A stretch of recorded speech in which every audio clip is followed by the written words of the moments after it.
the government has been spending too great a portion of what our nation produces.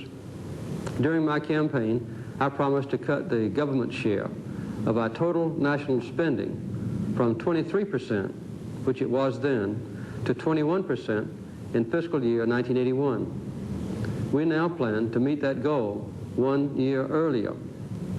Reducing the deficit will require difficult and unpleasant decisions. We must face a time of national austerity. Hard choices are necessary if we want to avoid consequences that are even worse. I intend to make those hard choices. I have already vetoed bills that would undermine our fight against inflation, and the Congress has sustained those vetoes. I know that the Congress will continue to cooperate in the effort to meet our needs in responsible, non-inflationary ways. I will use the administrative and the budgetary powers of my office, including the veto if necessary, to keep our nation firmly on the path of fiscal restraint. Restraint involves tax policy as well as spending decisions. Tax reduction has never been more politically popular than it is today. But if future tax cuts are made rashly, with no eye on the budget deficits, they will hurt us all by causing more inflation.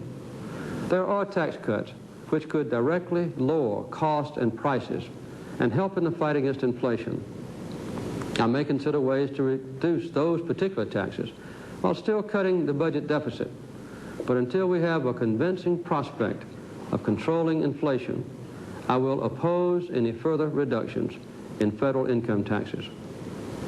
To keep the government to a manageable size, I'm ordering tonight a cut in federal hiring. This order will mean a reduction of more than 20,000 in the number of permanent federal employees already budgeted for this fiscal year, and will cut the total size of the federal workforce.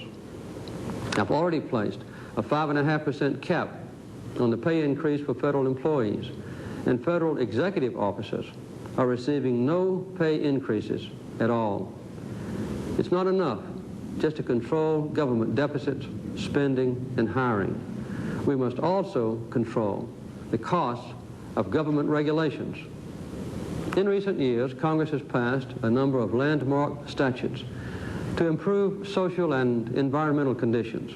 We must and we will continue progress toward protecting the health and safety of the American people. But we must also realize that everything has a price and that consumers eventually pick up the tab. Where regulations are essential, they must be efficient. Where they fight inflation, they should be encouraged. Where they are unnecessary, they should be removed.